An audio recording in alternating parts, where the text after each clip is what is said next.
Un calendrier Excel qui affiche des événements importants et qui se met à jour automatiquement, c'est exactement ce que l'on va construire ensemble aujourd'hui, à partir d'un simple tableau en entrée. Je m'appelle Étienne et j'accompagne les professionnels à structurer et automatiser leurs outils Excel de reporting. Dans cette vidéo, tu vas voir comment construire la structure du calendrier, ensuite y connecter des événements automatiquement, que ce soit des anniversaires, des rendez-vous, et enfin, ajouter une mise en forme conditionnelle pro pour distinguer les différents types d'événements et même pour ajouter des petits emojis dans le cas d'anniversaire par exemple. Le template du calendrier est en description. Tu as juste à cliquer sur le lien pour ensuite le recevoir par mail. Allez, c'est parti pour construire ce calendrier. Alors, avant de construire directement la structure du calendrier, je vais te montrer déjà ce que l'on a en entrée. Donc, on a un tableau où j'indique une date, une catégorie, donc là par exemple un jour férié, et donc le jour en question, le jour de l'an, lundi de Pâques, etc. Dans ce tableau-là, l'idée c'est que tu indiques les dates importantes que tu veux faire apparaître dans ton calendrier. Donc moi comme catégorie que j'ai indiqué, il y a les jours fériés, mais il y a aussi les anniversaires et des rendez-vous, des vacances. Libre à toi de choisir les catégories que tu souhaites. Donc là déjà, premier réflexe, c'est que je vais convertir ce tableau simple en un tableau structuré. Donc je vais sélectionner une des cases de ce tableau et je vais utiliser le raccourci clavier CTRL+L pour le convertir en tableau structuré. Ok, voilà le travail. Je vais renommer ce tableau événement. Et là, ce que l'on peut faire, c'est ajouter une liste déroulante au niveau de la colonne catégorie pour pouvoir sélectionner quel type de jour c'est. Est-ce que c'est jour férié, est-ce que c'est rendez-vous, etc. CTRL-MAJ, flèche du bas pour sélectionner l'ensemble de ma colonne. Puis je vais aller dans Données, Validation des données, Autoriser liste. Et là, je peux tout simplement indiquer les différentes catégories que je veux faire apparaître. Jour férié, point virgule, rendez-vous, point virgule, vacances, point virgule, anniversaire. Entrée. Donc voilà, comme ça, à la place d'écrire à la main le type de catégorie, j'ai juste à sélectionner. Donc là, l'idée, c'est que à chaque fois qu'on a des rendez-vous à mettre ou des dates importantes à ajouter dans notre calendrier, on le complète à la suite de ce tableau. Donc par exemple, on va ajouter un rendez-vous. Donc voilà ce que l'on a en entrée, un tableau structuré tout simple, mais maintenant on voudrait évidemment avoir un calendrier où ces jours-là se mettent automatiquement. Donc je vais aller sur mon onglet calendrier. Donc déjà on va commencer en mettant l'année, le mois, donc je vais mettre 2026. En dessous je vais mettre janvier. Et donc là on va déjà commencer par le calendrier mensuel sur le mois de janvier 2026. Donc je vais indiquer en colonne les différents jours de la semaine, de lundi à dimanche. Donc je vais indiquer les deux premières lettres de chaque jour de la semaine, donc lundi, mardi, voilà. Et en dessous, on va indiquer le numéro du jour, donc est-ce que c'est le 1er janvier, le 2 janvier, etc.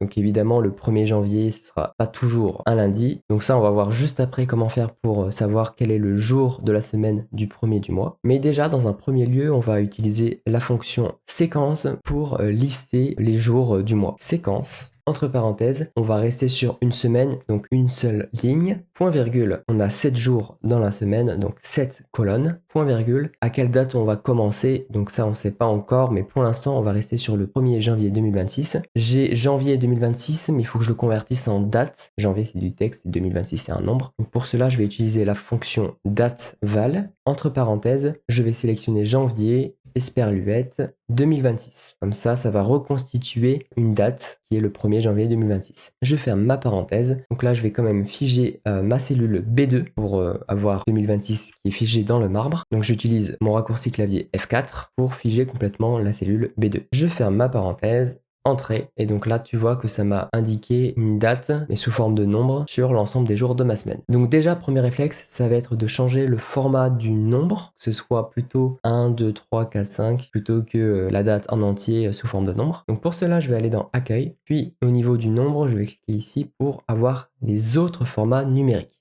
puis personnaliser, et là je vais uniquement indiquer J comme jour. Ok. Donc voilà, c'est un format personnalisé très simple. Et comme ça, j'ai l'avantage de visualiser que le numéro du mois, quel jour du mois on est, tout en gardant quand même un format de date qui va nous permettre par la suite de faire le lien entre notre tableau ici où il y a une véritable date et cette date-là qui apparaît ici sous forme de nombre mais qui est bien une date. Alors, je vais dès à présent adapter la taille des colonnes, donc la largeur des colonnes. Donc pour cela, je peux sélectionner mes colonnes en question et réduire la largeur. Voilà, on va rester vers 7. Très bien. Je peux même après centrer tout cela.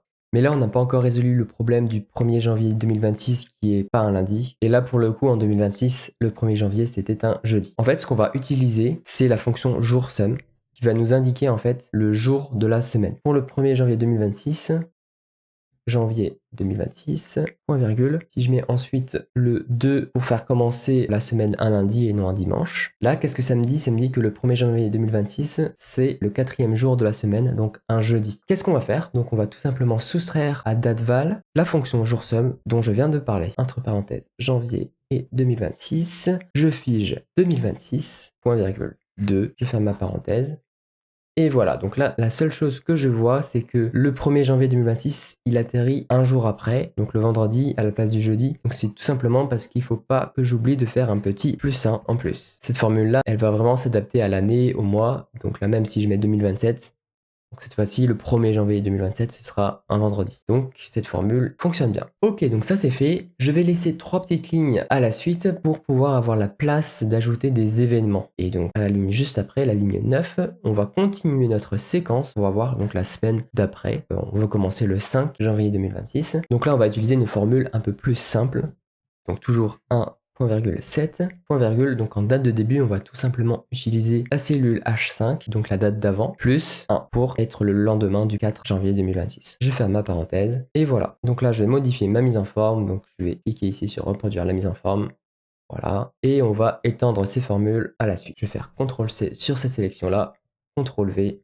Alors là, on a 1, 2, 3, 4, 5 lignes. Je vais en ajouter une 6e. Donc ça va être dans les cas de figure où le premier du mois atterrit vraiment un dimanche, un samedi. Ce qui fait que pour avoir le mois complet, on va potentiellement avoir besoin de 6 lignes. Alors là, je t'affiche un seul mois. Moi, j'aime bien avoir 3 mois d'affilée. Ce que je vais faire, c'est que je vais copier-coller mes premières colonnes pour faire la même chose pour les mois suivants, de février et de mars. Je vais retirer l'année pour le coup parce que ça sert à rien de l'avoir de partout. Par contre, le mois de février, je peux le mettre ici et le mois de mars ici. Et là, tu vois que mes formules, elles ont bien changé. Et si je la sélectionne, on voit que ça m'a bien pris la date du 1er février 2026 parce que j'ai figé comme il faut ma formule initiale. Alors, pour pouvoir automatiser un maximum notre calendrier, il faut qu'on puisse modifier l'année et les mois de façon rapide. Donc, pour cela, on va utiliser une liste déroulante. Pour l'année, je vais sélectionner ma cellule B2, puis donner validation des données, liste. Là, je vais lister mes années que je veux indiquer. 2025, 2026, 2027. On s'arrête à 2030. Ça ira pour l'instant. OK. Et pour le mois, c'est pareil. Je vais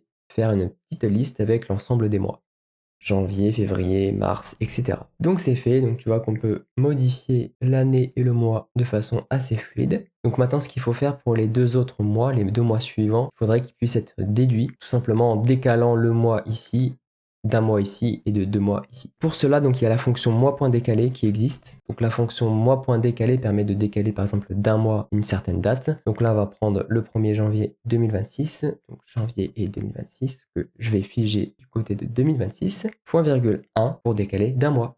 Donc là, attention, ça m'a mis la date en format nombre, mais c'est une véritable date. Donc c'est la date du 1er février 2026. Ça va pas, nous on veut juste avoir le mois. C'est sous forme de texte. Donc on va convertir cela en texte. Je mets texte devant moi.décalé, puis à la fin, point virgule, entre guillemets 4M, qui correspond au mois. Je ferme ma parenthèse, et donc là j'ai bien le mois de février. Et d'ailleurs maintenant j'ai plus les problèmes de formule qui s'en suivaient. Je vais tout simplement copier-coller ma formule pour le mois de mars. Si je modifie mon mois d'entrée, les 2 mois suivants se mettent à jour automatiquement. On aurait juste besoin de modifier la cellule B2, la cellule B3 en fonction des mois que l'on veut afficher et de l'année. Donc voilà, on a pu construire la structure du calendrier. Maintenant, on va voir comment connecter automatiquement des événements, nos événements du tableau précédent, à ce calendrier. Pour lister les événements à chaque date, à la suite des autres, on peut utiliser la fonction filtre. Égale filtre, entre parenthèses. Donc là, je vais sélectionner le tableau. Sur l'onglet date, nous on veut faire apparaître le jour, donc la colonne C que je vais sélectionner en entier. Point virgule, qu'est-ce que l'on veut inclure? On veut inclure uniquement les dates qui sont égales à la date concernée de notre calendrier. Donc je vais sélectionner ma colonne date,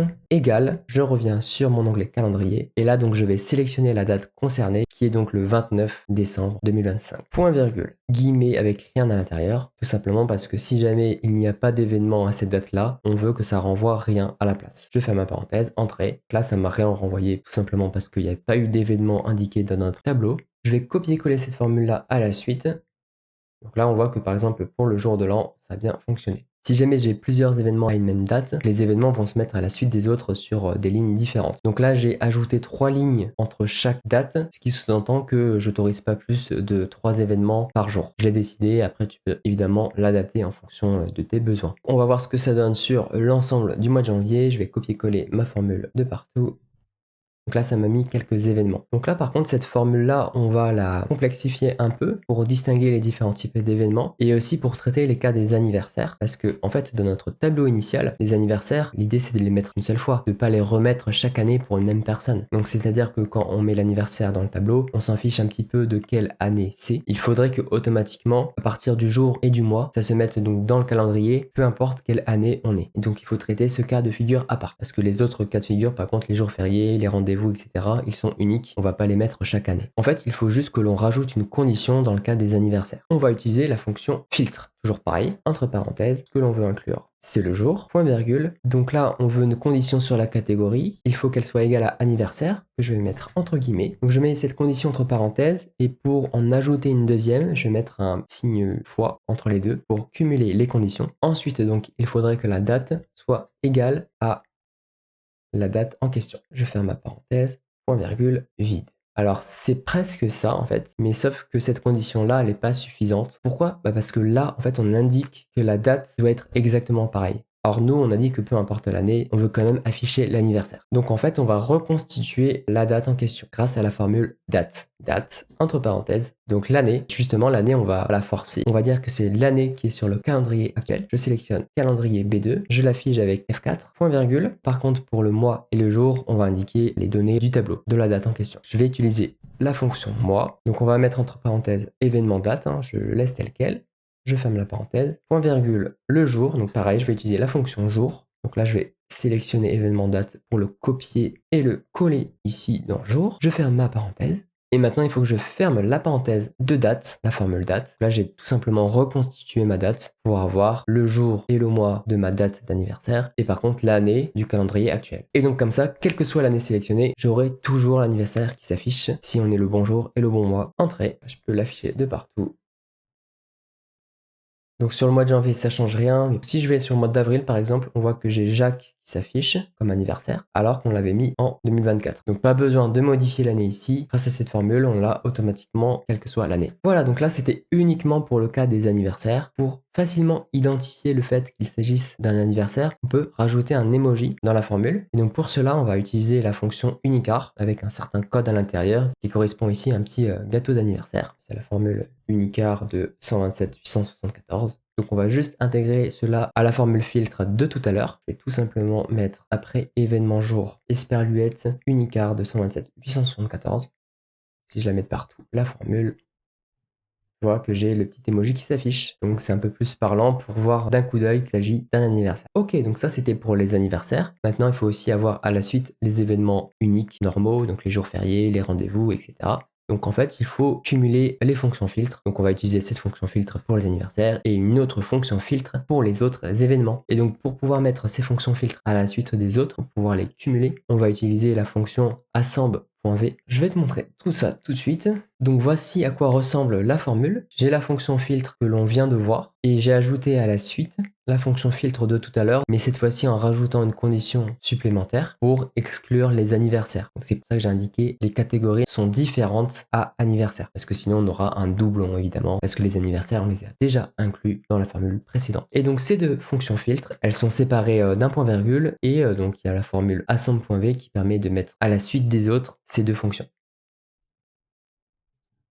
Notamment le 13 avril 2026, on voit que j'ai à la fois un anniversaire et un rendez-vous. Donc ça permet de visualiser les deux facilement grâce à une simple formule. Enfin je dis simple, j'abuse un petit peu, c'est vrai que ça peut paraître être une formule un peu compliquée, mais en tout cas voilà, si tu veux retrouver cette formule, ce fichier, n'oublie pas que tu as accès au fichier en description juste en cliquant sur le lien. D'ailleurs, vu que cette formule n'était pas assez longue pour moi, je vais rajouter un autre petit critère pour éviter d'avoir deux fois l'événement qui s'affiche. Pourquoi je te dis deux fois? Parce que là, par exemple, là on voit que j'ai le début du mois de mai qui s'affiche, sauf qu'il est aussi affiché ici. Donc j'ai pas envie de l'avoir en double. On va dire que là, sur ce mois d'avril, on va afficher uniquement les événements du mois d'avril. Là, ce sera pour le mois de mai. Il faut juste que j'ajoute une petite condition pour dire si la date ici, son mois, ce n'est pas le mois d'avril, alors je n'affiche pas l'événement. Sinon, on affiche la formule comme prévu. Donc, je vais ajouter une petite fonction si au début. Donc, si le mois de B5 est égal, donc je vais utiliser le mois de B9 que je vais figer au niveau des lignes. Alors pourquoi B9? Parce que je sais que dans tous les cas, la deuxième ligne, ce sera le bon mois. Ce sera le mois d'avril en question. Point virgule. Donc on utilise la formule de tout à l'heure. Sinon, si le mois c'est pas le bon, alors on renvoie vide de guillemets avec rien à l'intérieur. Je vais faire ma parenthèse. Et voilà, donc ma méga formule est prête. Je peux maintenant la mettre de partout.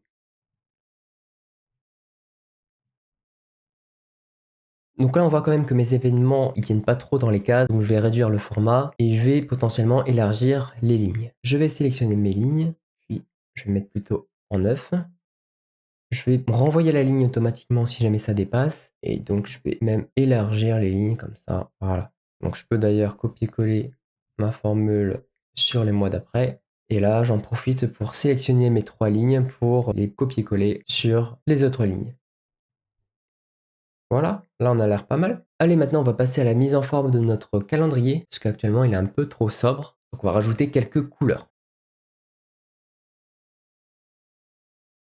Pour les jours de la semaine, ça me paraît pas mal comme cela. Pour le mois, je vais sélectionner l'entièreté des colonnes de la semaine pour ensuite fusionner et centrer. Pareil, 2026, je vais le fusionner et le centrer. Je vais également ajouter une petite couleur sur le mois, allez, un peu plus foncé, et du coup le mois en blanc, on augmente un peu la taille. Je vais reproduire la mise en forme pour mes autres colonnes. On va ajouter des petites bordures aussi, tant qu'à faire, pour distinguer les différentes semaines. Je vais aller ici dans Autre bordure. Je vais sélectionner des bordures un peu plus claires de cette couleur et je vais sélectionner mes contours. Ok, là on voit pas grand chose. Donc là je vais pas hésiter à passer en mode affichage sans quadrillage. C'est un peu mieux. On peut évidemment changer la couleur comme on le souhaite. Si je trouve que finalement c'est mieux en plus foncé, je reproduis la mise en forme à la suite. Parfait. Et je peux reproduire toute cette mise en forme là après. Donc il y a aussi quelque chose que je voudrais faire disparaître, ce sont les jours qui ne font pas partie du bon mois. Donc là, à savoir pour le mois d'avril 2026, le 30 et le 31 mars, je voudrais les mettre en blanc, comme ça je les vois pas. Et pareil pour les jours qui ne font plus partie du mois en question. Allez, pour l'instant, pour cette mise en forme là, on va juste sélectionner cette partie là, puis je vais aller dans mise en forme conditionnelle. Nouvelle règle, utiliser une formule pour déterminer pour quelle cellule le format sera appliqué. Donc là, je vais juste indiquer égal. Donc on veut que le mois de la cellule, là je vais cliquer sur la première cellule de la sélection, donc la cellule B5. Je vais appuyer sur F4 3 fois pour enlever les dollars, différents de si jamais le mois en question est différent du mois d'avril, mois de ma cellule B9. Donc j'appuie sur F4 une fois pour figer uniquement la ligne et pas la colonne. Donc j'utilise encore une fois la deuxième ligne parce que je sais que ma deuxième ligne, donc ma deuxième semaine, elle sera forcément dans le bon mois. Donc si mon mois en question il est différent du mois de ma deuxième ligne, alors ça veut dire que je vais mettre le texte en blanc, blanc sur blanc pour l'effacer entre guillemets, pour qu'il n'apparaisse plus sur mon calendrier. Donc, format, couleur, blanc. Ok, ok. Et voilà, donc là, le 30 et le 31 mars 2026, ils ont disparu. Donc les dates existent encore, mais c'est juste qu'elles n'apparaissent plus en termes de mise en forme. Ok, donc ça c'est parfait. Maintenant, comment mettre une petite mise en forme conditionnelle qui est différente pour chacun des types de catégories de rendez-vous, d'événements, etc. Donc je vais sélectionner cette partie-là qui contient les événements, puis je vais aller dans mise en forme conditionnelle. Nouvelle règle. Donc là, par exemple, si on veut une mise en forme conditionnelle pour tous les rendez-vous, on veut qu'ils apparaissent d'une certaine couleur. Donc je vais utiliser en fait la fonction indexEquive pour faire le rapprochement entre l'événement qui est indiqué ici et la catégorie qui est indiquée dans le tableau. Égal index entre parenthèses. Donc je vais sélectionner ma colonne catégorie. Point virgule, Equive, entre parenthèses, donc je reviens sur calendrier, et donc je vais cliquer sur ma case qui est actuellement sélectionnée, donc ma cellule B6, j'enlève les dollars en appuyant sur F4 3 fois, point virgule, donc je reviens sur ma date, et je vais cette fois-ci sélectionner ma colonne C pour que je puisse faire le rapprochement entre l'événement en question et ma colonne C. Point virgule 0 pour avoir une correspondance exacte. Je ferme ma parenthèse d'Equive, ma parenthèse d'index, et là je peux indiquer quelle est ma condition. Donc je veux que la catégorie associée soit entre guillemets rendez-vous. On va utiliser une petite couleur, voilà par exemple celle-ci, et je vais même le mettre en gras. Voilà. Là, ça a bien fonctionné pour webinaire qui était bien un rendez-vous. Donc, je peux faire la même chose pour les autres catégories d'événements. Donc, par exemple, pour jours fériés et vacances, on va le mettre d'une autre couleur. Même chose, je sélectionne mes cellules, mise en forme conditionnelle. Là, je peux même cliquer sur gérer les règles et dupliquer la règle. Comme ça, j'aurai moins de choses à changer dans ma formule. Donc, modifier la règle. À la place de mettre rendez-vous, je vais mettre jour férié. Et le format, je vais le modifier. Et on va enlever le gras et on va mettre cette couleur-là. Je vais faire la même chose pour les vacances. Je vais laisser la même couleur pour le coup, ça m'ira bien. Ok, ok. Donc pour l'anniversaire, on peut faire encore plus simple. On a vu qu'on a ajouté un petit emoji, donc on peut dire tout simplement que si la cellule elle contient cet emoji, alors on va mettre une mise en forme pour les anniversaires en question. Mon emoji, on a dit que tout à l'heure c'était Unicard de 127 à 874. Donc là, je peux directement aller dans règles de mise en surbrillance des cellules, texte qui contient. Je vais mettre un petit égal avant quand même. Et on va utiliser un format personnalisé. Voilà, on va mettre cette couleur-là pour les anniversaires, ok. Et donc là, je peux reproduire ma mise en forme pour l'ensemble de mon calendrier. J'ai envie de rajouter quand même une petite mise en forme conditionnelle pour afficher quel est le jour actuel, quelle est la date du jour. Je vais sélectionner l'ensemble de mon calendrier sur le mois de janvier. Puis mise en forme conditionnelle, nouvelle règle. Là, je vais indiquer que donc la première cellule de ma sélection, donc la cellule B5, donc j'enlève les dollars, égale à aujourd'hui. Donc par exemple, si je veux que ce soit de cette couleur-là, avec la couleur en blanc et même en gras, ok, ok, et voilà le travail. Par rapport à cette sélection, je peux maintenant reproduire les mises en forme pour avoir la même chose sur le mois de février et de mars. Donc la seule chose que je peux encore faire pour régler ce problème d'avoir le 26 janvier 2026 qui s'affiche deux fois, il a détecté que là c'était la date du jour également, je vais juste rajouter une petite condition sur ma mise en forme conditionnelle. Gérer les règles, donc c'était cette formule-là, modifier la règle. Il faudrait juste que je rajoute une petite condition en plus. Je vais cumuler les conditions avec la fonction et. Donc il faut que la date soit la date du jour, mais il faut aussi que le mois de la cellule concernée apparaisse bien dans le tableau du mois concerné. Égal à mois. Donc pareil, je vais rester sur ma technique de regarder la deuxième ligne. F4 pour figer uniquement la ligne et je vais faire ma deuxième parenthèse. Ok, voilà, donc j'ai juste rajouté une petite mise en forme normale pour les week-ends, pour que ce soit un peu plus joli au niveau de la mise en forme. Tu te retrouves avec quelques mises en forme conditionnelles sur l'ensemble de notre sélection. Et voilà comment on a pu transformer ce tableau structuré en un véritable calendrier automatisé. Donc tu peux sélectionner ton mois, tes événements se mettent à jour automatiquement avec une certaine mise en forme pour faciliter la lisibilité. Donc n'oublie pas de récupérer le calendrier en cliquant sur le lien dans la description pour le recevoir gratuitement par mail. Tu pourras personnaliser le calendrier à ta sauce. N'hésite pas évidemment à compléter le tableau en entrée en indiquant les événements de ton choix. N'hésite pas à t'abonner pour de prochaines vidéos et donc je te dis à très bientôt. Ciao!